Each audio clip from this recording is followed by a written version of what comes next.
ఏదైతే తిరుపతి జిల్లా దక్కిలి మండలం కమ్మవారిపల్లి పంచాయతీ పాతనాలుపాడు ఎస్టీ కాలనీలో సుమారు 100 కుటుంబాలు 3 దశాబ్దాల నుంచి కూడా జీవిస్తూ ఉన్నారు. అదే పంచాయతీకి చెందిన గట్టమనేని శ్రీనివాసులు నాయుడు అనే వ్యక్తి ఇక్కడ దగ్గోలు సొసైటీలో సిఓగా ప్రభుత్వ ఉద్యోగం చేస్తున్నాడు.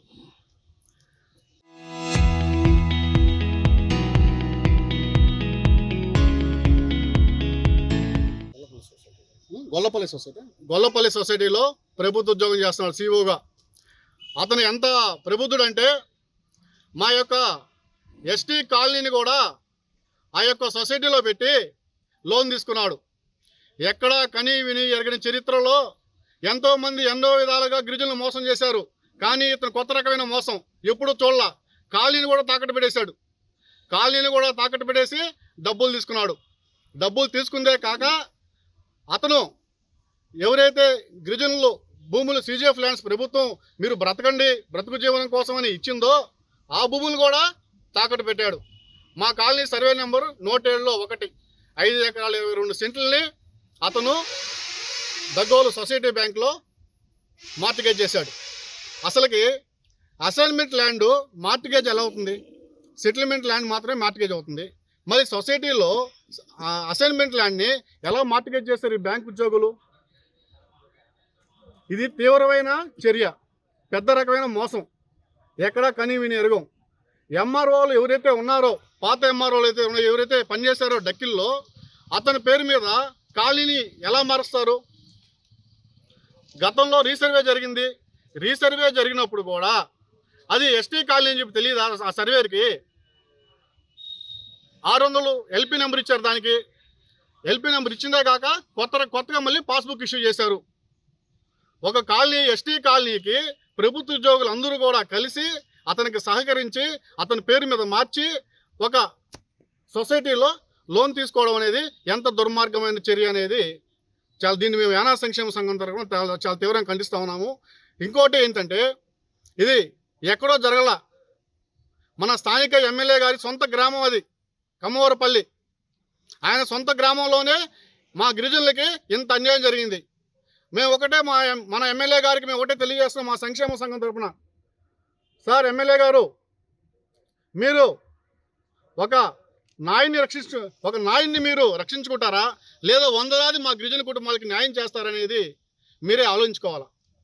ఎందుకోసం అంటే ఈ జరిగిన తప్పు ఎక్కడ జరిగిందంటే మీ సొంత ఊర్లో జరిగింది.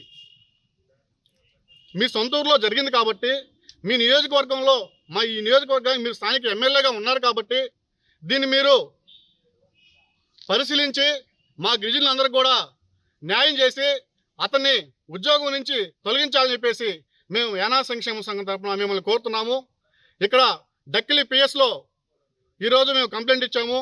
అతని పైన 1989 SC/ST యాక్ట్ ప్రకారం అతని పైన SC/ST యాక్టు కేసు పెట్టాలా. ఎందుకోసం అంటే మా భూమిని బదలాయించినా కూడా ఆక్రమించినా కూడా కేసే.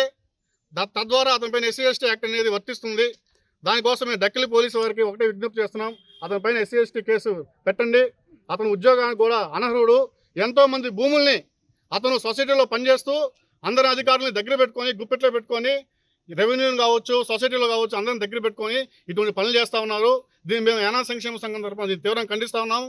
ఈ విషయాన్ని మేము జాతీయ ఎస్టీ కమిషన్ దృష్టిలో కూడా పెడుతున్నాము. ఈ విషయాన్ని అంత తొందరగా వదిలే ప్రసక్తే లేదు. అతని పైన చర్యలు తీసుకోకపోతే రాష్ట్ర వ్యాప్తంగా కూడా మేము మా గిరిజనులంతా యానాదులంతా చేరి కూడా నిరసన తెలియజేస్తామని చెప్పేసి తెలియజేసుకుంటూ జై భీమ్ జై యానాద్. మేము గత 30 ఏళ్ళుగా గిరిజనుల పైన యానాదుల పైన అవేర్నెస్ ప్రోగ్రామ్ చేస్తూ ఉంటాము. మేమేమంటున్నామంటే ఏ ఊరైతే గిరిజనులు ఉంటారో యానాదులు ఉంటారో వాళ్ళ అమాయకులని ఇల్లు ఈ ఊర్లో గ్రామస్తులు వాళ్ళ స్థలాలు ఆక్రమించడం భూములు ఆక్రమించడం ఇవన్నీ పాతవే. కానీ కొత్తగా ఒక కాలనీనే అమ్మేసే స్థాయికి వచ్చినాడు. ఏంటంటే ఈ బుద్ధు లోన్ అన్నాడు. ఇంకో రోజు ఏం చేస్తాడంటే దానికి కోర్టు నుంచి ఒక ఆర్డర్ తెచ్చి కాలనీ కొట్టిస్తాడు. ఆ బుద్ధి మేమేం చేయగలుగుతాం? అమాయకులు కదా గిరిజనులము. దీని మీద గౌరవ ఎమ్మెల్యే గారు వాళ్ళకి న్యాయం చేయాలా. దీన్ని జాతీయ కమిషన్ దృష్టికి తీసుకుపోతాము, ఎస్టీ కమిషన్ దృష్టికి తీసుకుపోయి వాళ్ళకి న్యాయం జరిగేంత వరకు వాళ్ళకి తోడుండి మేము న్యాయం చేస్తామని తెలియజేస్తున్నాము. మా రాష్ట్ర అధ్యక్షుడు కూడా కేసీ పెంచులు పిలిచి వాళ్ళకి న్యాయం జరిగేంత వరకు ఇక్కడ కూర్చుంటామని తెలియజేస్తూ సెలవు తీసుకుంటాం.